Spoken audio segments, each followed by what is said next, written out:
Next question. Question says the free end of a simple pendulum is attached to ceiling of a box. The box is taken to height and pendulum is oscillated. When the bob is at the lowest at its lowest point, उस time पे हमने किया box is released to fall freely. As seen from the box, बड़ा important है, as seen from the box, during this period the bob will, हमारे options हैं, continue its oscillation as before, या फिर इट विल स्टॉप, या फिर will go in a circular path, या फिर move in a straight line. ना बहुत ही अच्छा कॉन्सेप्चुअल सवाल है, अच्छे से कॉन्सेप्ट यहाँ पे मैं आपके क्लियर करता हूँ. इस सिनेरियो को ऐसे देखना, मल्टीपल इस सवाल पे आते हैं, उससे पहले कुछ चीज़ें समझते हैं. तो ऐसे देखो, फॉर एग्जाम्पल ये मान लीजिए आपके लेफ्ट, और ये लेफ्ट ऐसे यहाँ पे बंधी हुई है, और आपने एक पेंडुलम यहाँ पे ऐसे बांधा, और मान लीजिए ये आपके लेफ्ट रेस्ट पे है.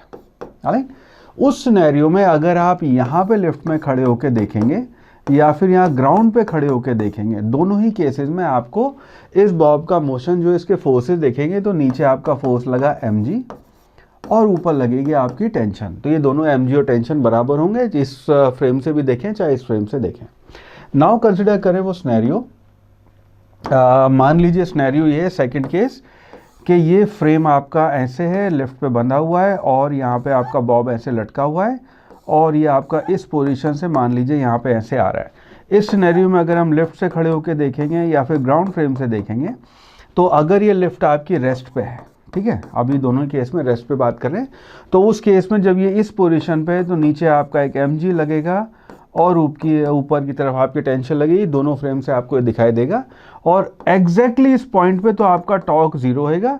यहाँ से आने से पहले mg का टॉर्क लग रहा होगा, टेंशन का टॉर्क कभी नहीं आएगा, ये चीज़ ध्यान रखना. बिकॉज टेंशन और आपके डिस्प्लेसमेंट दोनों में 90 का एंगल है.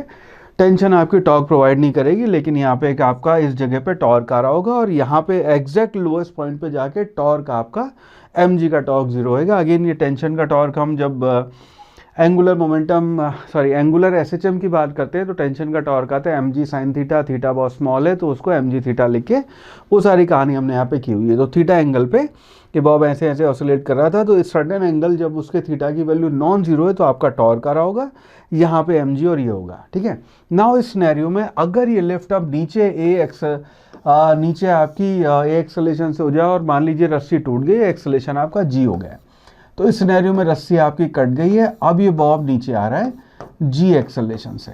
ठीक है, अभी तक इस सवाल पे नहीं आए, हम सिचुएशन समझ रहे हैं.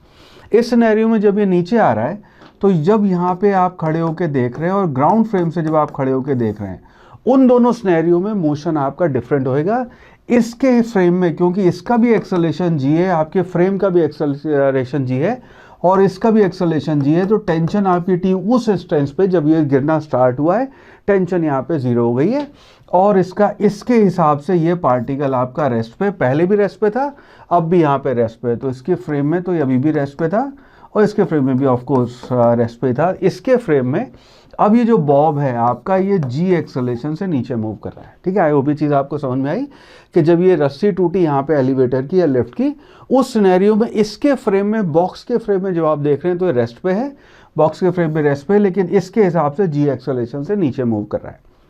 नाउ अब यहाँ पे अगर आपका ये सिनेरियो हुआ कि आपका, अब हम इस सिनेरियो की बात कर रहे हैं कि बॉब आपका ऐसे ऐसे ऑसिलेट कर रहा था, और यहाँ पे आपका जब ये ऑसिलेट कर रहा था, रेस्ट पे था आपका बॉक्स, और अब ये बॉक्स आपका नीचे, ये बॉक्स है, ये आपका पेंडुलम है, ऐसे ऐसे ऑसिलेट कर रहा था, ऐसे ऐसे जाके ये आपका ऑसिलेशन ऐसे हो रहा था. और अब इस फ्रेम से जब देखेंगे आप और इस फ्रेम से देखेंगे, तो इसको चीज़ को समझना. अब ये आपका g एक्सेलेरेशन से सबको नीचे आ रहा है. ठीक है, g एक्सेलेरेशन से सारी चीज़ें नीचे आ रही हैं. इसके हिसाब से अगर आप देखेंगे, पहले वाले सिनेरियो के हिसाब से लोएस्ट पॉइंट पे जाके इसकी टेंशन की वैल्यू आपकी ज़ीरो है, बिकॉज आपका नीचे g एक्सेलेरेशन लग रहा है, तो टेंशन यहाँ पे इसकी वैल्यू ज़ीरो होगी. सारा फ्रेम अब आपका नीचे उससे आ रहा है. यहाँ से देखेंगे तो बॉब आपका नीचे g एक्सेलेरेशन से जा रहा है. नाउ इस सिनेरियो और इस सिनेरियो में फ़र्क क्या है? वो फ़र्क है आपका यहाँ पे, जब ये बॉब एक्चुअली मोशन कर रहा था, लोएस्ट पॉइंट पे जाके उसकी एक v मैक्सिमम या एक v वेलोसिटी की वैल्यू आ गई. हमें पता है लोएस्ट पॉइंट पे सबसे ज़्यादा होगी, बट आपकी एक v वेलोसिटी की वैल्यू आ गई यहाँ पे. नाउ इस सिनेरियो में जब आपका बॉब नीचे है, और हम इसको बॉक्स के फ्रेम से देख रहे हैं, राइट, बॉक्स के फ्रेम से जब हम इसको देख रहे हैं, तो आपकी एक v वेलोसिटी इस डायरेक्शन में आ गई, टेंशन की वैल्यू 0 हो गई, और इसके हिसाब से बॉक्स के ऊपर अब इस फ्रेम में देखेंगे तो पूरा ही फ्रेम नीचे जी एक्सेलरेशन से जा रहा है, तो इस फ्रेम में आपके बॉब के ऊपर कोई और फोर्स लगना बंद हो गया। पहले यहाँ पे जब हम इसकी बात कर रहे थे तो नीचे आपका mg फोर्स लग रहा था, ऊपर टेंशन T थी, आपका टॉर्क भी आ रहा था थीटा नॉट 0 पे, लेकिन इस सिनेरियो में इस फ्रेम में आपका सिर्फ और सिर्फ एक वेलोसिटी होगी, यहाँ पे एफ नेट जो है उसकी वैल्यू 0 हो जाएगी। तो अगर ये रस्सी से बंधा हुआ नहीं होता तो ये आपका स्ट्रेट लाइन में मूव करता, क्योंकि आपकी सिर्फ और सिर्फ इस डायरेक्शन में वेलोसिटी है, लेकिन क्योंकि ये रस्सी से बंधा हुआ है तो इसलिए इसका मोशन अब सर्कुलर मोशन होगा। ठीक है, बड़ा ही अच्छा सा सवाल है। तो this will go in a circular motion.